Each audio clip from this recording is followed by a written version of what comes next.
Yang kami naikkan hanya di dalam satu nama Tuhan Yesus, nama yang berkuasa, yang sudah mendengar doa kami dan sanggup menjawab doa kami. Di dalam nama Yesus. Dan semua yang percaya sama-sama katakan, Amen. God is good all the time.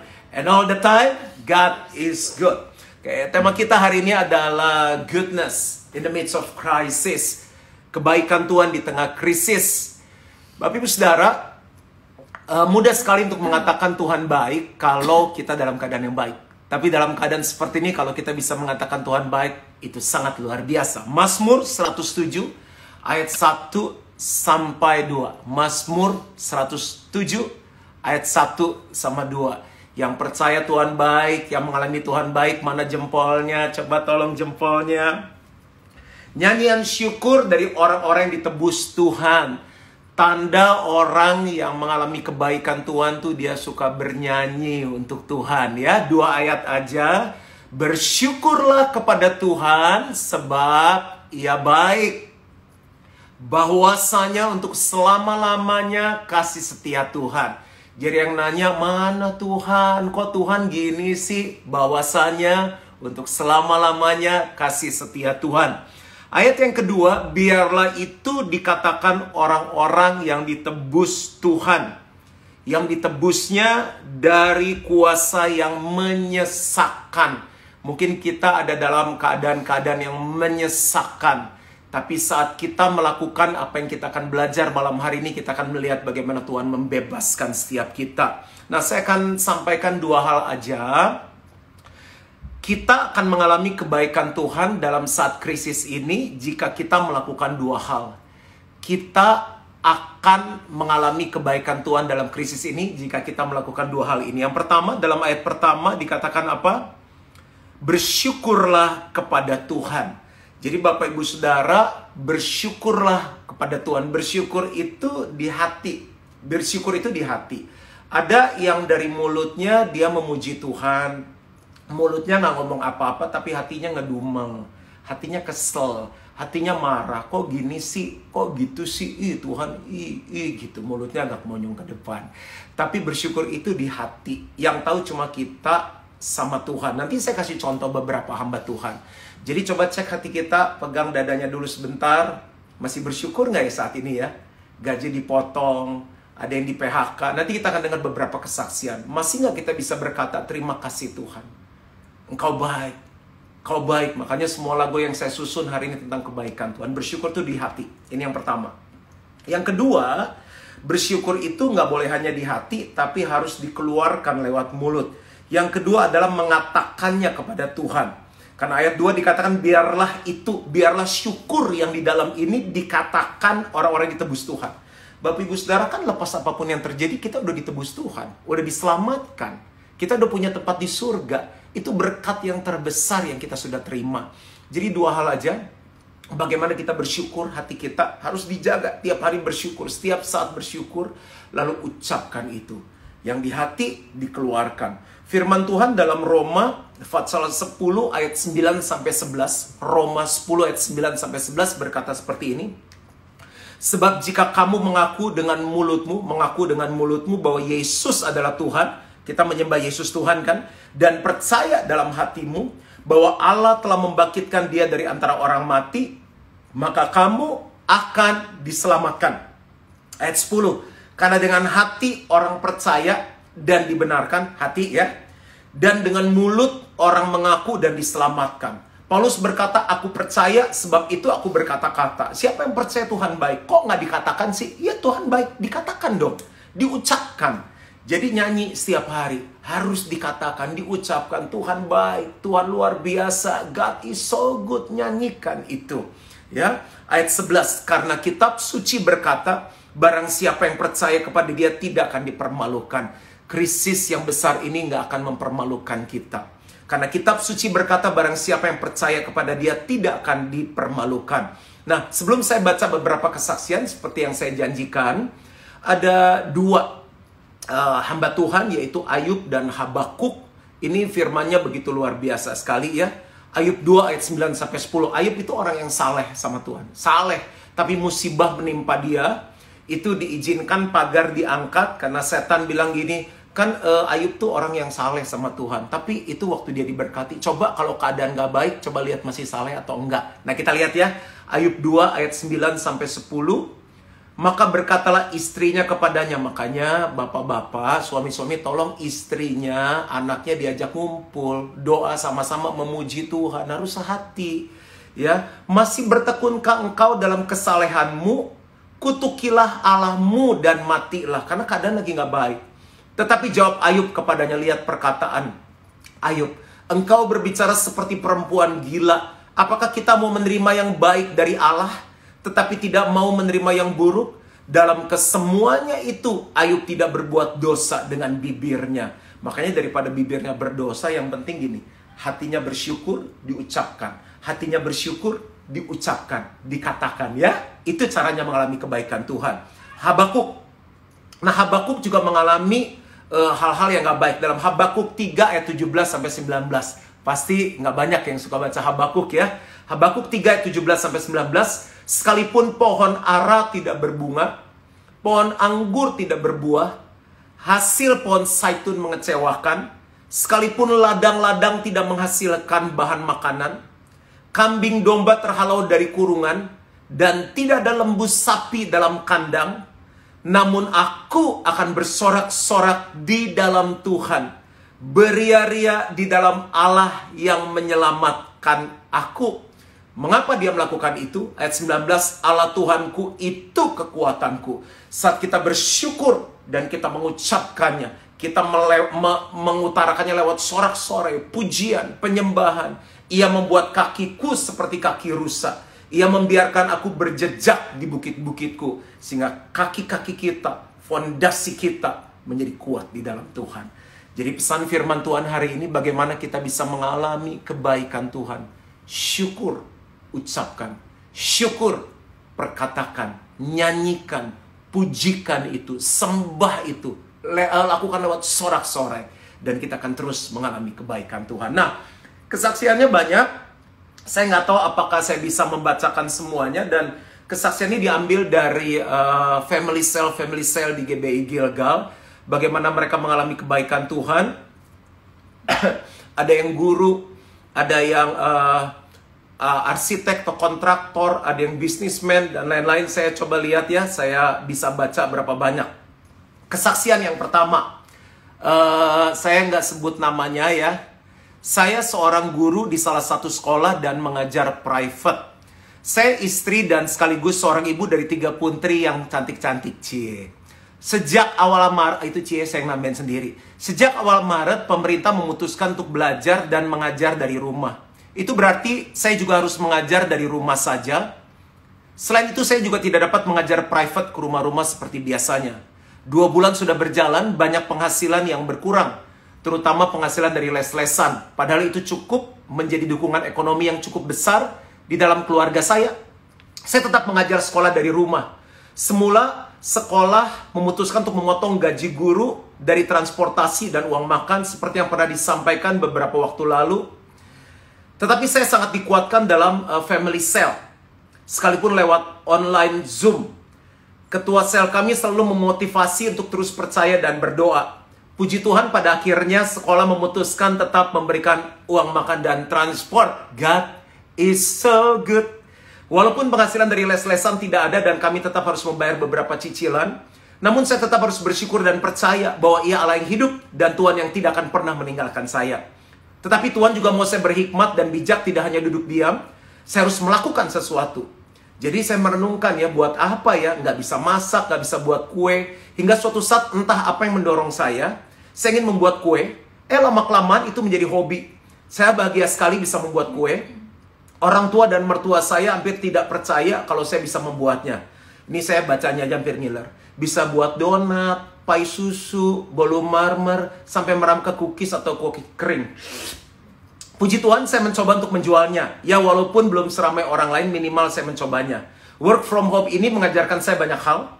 Kreatif, tidak pernah malu. Mengajar saya juga untuk rendah hati. Bagus. Saya jadi kreatif membuat video untuk bahan ajaran saya di sekolah. Saya harus belajar mengedit video dan akrab dengan hal-hal yang berhubungan dengan IT. Dan ternyata saya bisa loh. Sama aku juga gaptek. Jadi mau gak mau bisa. Nih lagi IG Live sekarang. WHF juga mengajarkan bahwa saya bisa memasak dan membuat kue, dan saya mencoba menjualnya.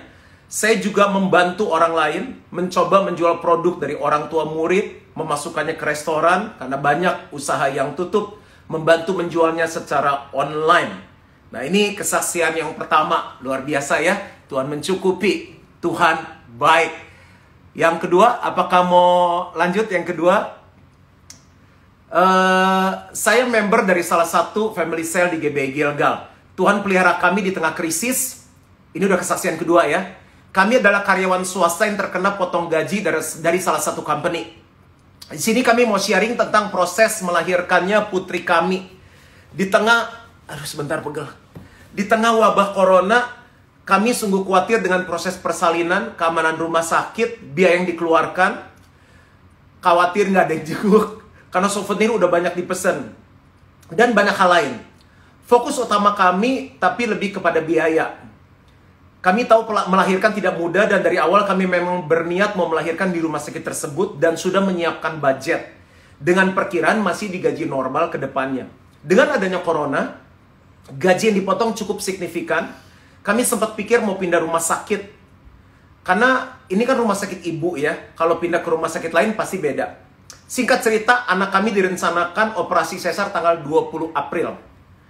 Karena tanggalnya cantik. Tapi ternyata saya nggak keburu, kontraksi sampai ngeflag di minggu ke-36.